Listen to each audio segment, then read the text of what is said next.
Today is about banding together, no party lines. I personally believe that business is more meaningful when people connect on a human level. If we can get people actually interacting to a place where they want to be in automotive, what's the customer base like? Actually excited about buying a car. There is a better way. Things that can be better can be done, and you invest every single ounce of your attention to make it so. The culture and perception of retail automotive needs to be elevated. And the culture and the perception starts every day when you walk in your store. Industry partners, auto dealers, every single day, the culture and the perception that happens in your store is actually what begins to change the other stuff. We believe that is a trajectory that this industry is on. We're much more powerful than perhaps sometimes we give ourselves credit for. Literally everything we do is centered around that belief that we can change the lives of hundreds of thousands and even millions of people. We are trying to normalize people first thinking in this industry.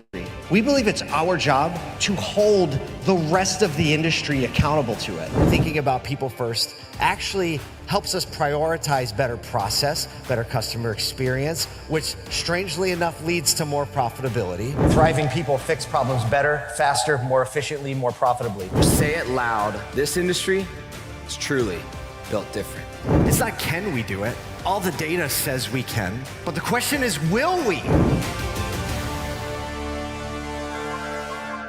Good morning. It is Tuesday, October 2nd. This is the Automotive State of the Union. You just listened to one of the pieces of our big launch announcement yesterday. We're going to talk about that, but also the EV reset, Hertz selling EVs or selling all their cars online, and a brand new social media platform to challenge TikTok. It's just what you always wanted. That's what you wanted. You wanted a TikTok replacement. I was like, I'm more on TikTok. TikTokery, I'm on TikTok too much, Kyle. Never. I don't have TikTok, but fake news. I might get it. Soon. I said that I might get TikTok. You did say that. I remember. I said that yesterday, mainly because I've got these videos to drop with Alex Lawrence, and I feel like if I ever wanted to become viral overnight, I would just like tag Alex Lawrence in videos. You know what I mean? Some peak TikTokery right there. Peak TikTokery. So yesterday we had such an amazing time. We probably had, I don't know, that studio was full of 40 plus people for the live launch here in Syracuse. We also live streamed it, had hundreds of people on the live stream. What you heard was a little video we played to show that we've been saying the same thing. It started, all the consecutive things you heard was 2021, 22, 23, 24, 25, to announce that we have doubled the size of the More Than Cars team. We merged what was my creative agency into More Than Cars to put a big flag in the ground, roots down deep, that now we have a way to enable and empower the entire industry in a much more meaningful way to carry out the More Than Cars mission, which we articulated yesterday for the first time. And this vision is that we see a future where retail auto is an industry that people fight to join. And you get to help us make that a reality. Yeah, this is like, we want to offer, we shared part of our brand guide yesterday. We want to offer that up. Paul said, like, steal it, right? If you see something that's a part of what we are doing and you're like, yep, that's me too, feel free to steal it. Steal some of the words, like rip them off, because if more people can align with that trajectory, I really believe that it's something that can come true, and we can do it quickly. Like, we're an industry. If we can pivot on 30 days, all the time, right? As an industry, we can move an entire industry actually really quickly. That's something that I don't think any other industry has the capability to do. You're completely right. We didn't talk about this. Is kind of a new thought right now that you just dropped in there. We're over 100 years old as an industry, and I believe in 18 months we can completely change the public perception of it. That's right. If we all band together and do it together and align together. Come on. We can, like, legit. There's no other industry that actually communicates like ours. Yeah. You can go to morethancars.com. Right there, there's a link to go back, watch the live stream if you want to do that. And you can check out all of the things that we finally got under one roof. It's like, this is who we are. This is what we do. This is where you can find all our stuff. So go to morethancars.com. Yeah. And I think I want to make sure we announce, like, one of the biggest announcements is now we've been asked this for years by dealers, industry partners. Can you help us with this? We're like, wow, we're not an agency. We're a media company, but now we are also an agency. And so we have More Than Cars Creative, which is the agency side of the business, so that we can actually inject some of this energy, mentality, production capability, event planning, creative branding, all that stuff into your business, industry partners. And you have to be a pretty progressive dealer, actually, if we're going to work together. So morethancars.com, you can get more information there. And we have let's get back into the things that we do every day. We have a webinar coming up October 8th next week. What is it, Wednesday, 2 p.m.? The loyalty strategy to keep customers coming back. Kyle and I host this with Matt Gonzalez, head of automotive partnerships for Uber for Business. So we're going to be talking about how you can leverage this technology to increase customer repeat business and just make it a better experience for your team. And I don't want to give it away, but you can try it without it costing you any money. Whoa, no dollars. Oh, you know, no dollars. You go to morethancars.com. You can sign up for that webinar and make sure you can be there or get the recording and get all the good stuff. Let's talk about some news. It's October 2nd. And the $7,500 EV lease credit is gone. September sales rush gave way to a new normal. Dealers say volume could dip at first, but manufacturers are adjusting incentives, production, and lease programs while retailers recalibrate inventory and ordering strategy. Ford CEO Jim Farley said he, quote, wouldn't be surprised if EV sales fall by half without the federal incentive. We did cover a couple days ago, GM and Ford both extending the lease credit through some creative captive finance workarounds, while Hyundai offers a $7,500 cash incentive after the thing on a 2025 Ioniq 5 and plans to cut the 2026 model prices by $9,800. They're like, we're not even going to drop them. We're actually going to make them cheaper. Here's dealer Ken Ganley says, quote, nobody wants to be in a position where we're stuck with a lot of inventory that's not moving. Also quoted in this article, Andy Guelcher, a good friend of ours, featured in More Than Cars Season 1. He said it was time for this to go away, and I think that EVs can stand on their own. He does expect some near-term bumps, but I mean, he seemed very bullish on the facts that this needed to go, and now we can actually have an actual supply and demand business on EVs. The bananas thing is that the Ioniq 5 can immediately see a $9,800 drop. Where's all that profitability in Hyundai? That's amazing. I don't know if that's production. I'm sure. I mean, that thing, that's got to be their highest production model. It's a great car, and I see them all over the place. And that's where the volume started. Maybe they figured it out. They figured out the volume. They figured out something. We're gonna see a little bit of dip.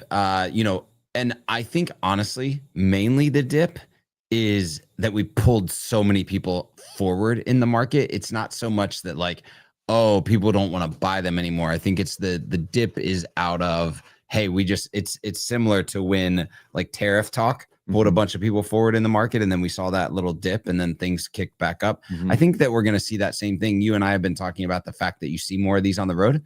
All of a sudden you get more excited about them. And we have a lot more of these on the road than we did 4 months ago.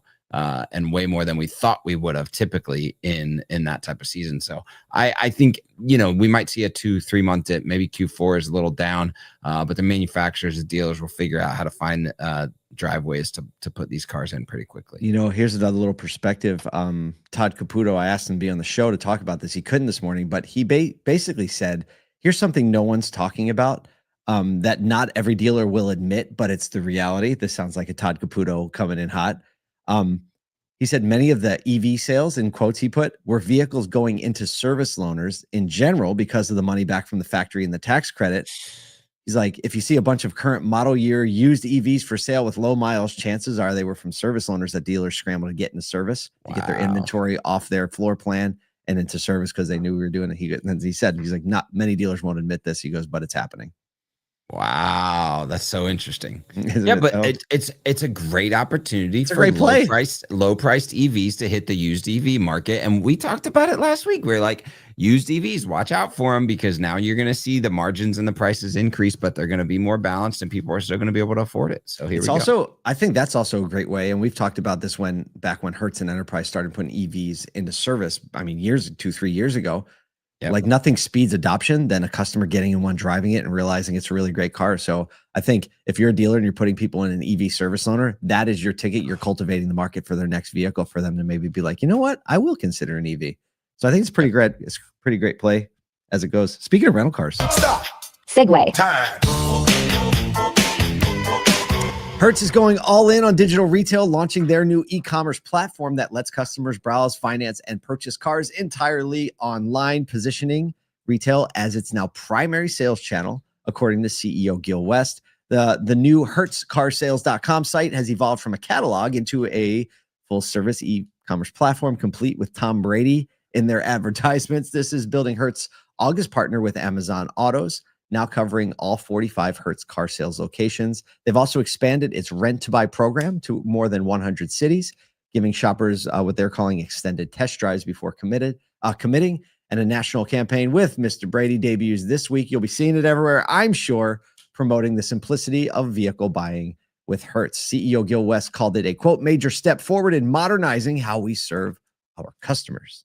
Yeah, I mean, this was all over everywhere on LinkedIn, on the news yesterday. You saw the commercial with Tom Brady. You saw people, kind of like raising Cain about, oh, we're all done. This is great for the industry. Get out of here. Like, I mean, this is another one of those where, like, kudos to them for putting in the work to get this online. They're partnering. There's even talks of partnership here with the Amazon Auto stuff. Look at this as an opportunity to see a big brand making a play, and what can you consume and what can you find from them that's working. Anyone that spells doom and gloom from these big box retailers getting into the used market just aren't paying attention to like what the opportunities are on the other side. And the one that always strikes me here is like, you go look at the website and it's like, kind of looks like a dealer website. Maybe they're taking nods from dealers, get over it, Speaking of getting over it. Stop. Segue. I don't know if I can get over it, but I actually need to download it. Oh man, OpenAI is betting on AI powered video and that it can win the race for user attention, announcing Sora 2 and a new social media app for its AI video editor. Sora 2 lets users create HD video clips with audio from text prompts and upload themselves into AI generated worlds. Basically, like, the whole process just gets done by Sora 2. End to end. It's listed as a TikTok competitor, includes vertical feeds, algorithm driven recommendations, and safeguards against endless doom scrolling. Which that's kind of an interesting one. Oh my gosh. The app is already it's launching invite only. You've seen people like, this is like those early adoption Clubhouse, like, I've got 5 invites, you want I don't know, I'm downloading it right now. Yeah. I think this is the right one. Yeah, but and then you might not be able to get in just because you got to have like the invite code or something, like you can download it. Mark Lemley, a Stanford law professor who represented Anthropic in its recent copyright case, said they are certainly opening themselves up to lawsuits in particular cases. Interesting. Oh, I know what's happening. Okay, I have a little like loading animation. It's Sora with this little cloud with eyeballs. All right. Okay. It said log in with ChatGPT. I said yes. Do we have ChatGPT, Kyle? Yeah, we have ChatGPT. We did that before. Let's see. You all in? Right? I got to enter my birthday. Oh, Sora is invite only. Invite only. You got to get a code from someone that has the code.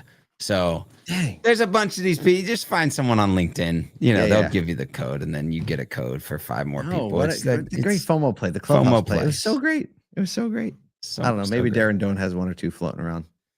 Man, all I know is like just here's what I'm saying. Literally a feed of AI video. It's nuts. Well, and pretty soon we're gonna call that Instagram. So, listen, here's my take on this. My initial feeling of this is I don't want another social media platform on my phone. I don't want it. I don't need it. However, I'm going to download it because I need to understand what's going on in the world, in communications, in marketing. And if you're in the auto industry, you need to understand that too. So for anything, like, I mean, listen, if you've gone to any kind of school, like sometimes you read things you don't really want to read, you wouldn't pick it, but it actually contributed to your life and your knowledge and your perspective. This is what you have to do with this if you want to stay on the edge, or you can just throw rocks at it and let other people build better marketing and better businesses and connect with the different generations better than you. That's your decision. Which one you want? I know it is. It is. Listen, we hope you go to morethancars.com. Check out all the new stuff, the new brand. There's going to be a lot more coming behind it, a lot more announcements, things we're doing this year and next year, whatever it is. Let's make this industry one that people fight to join.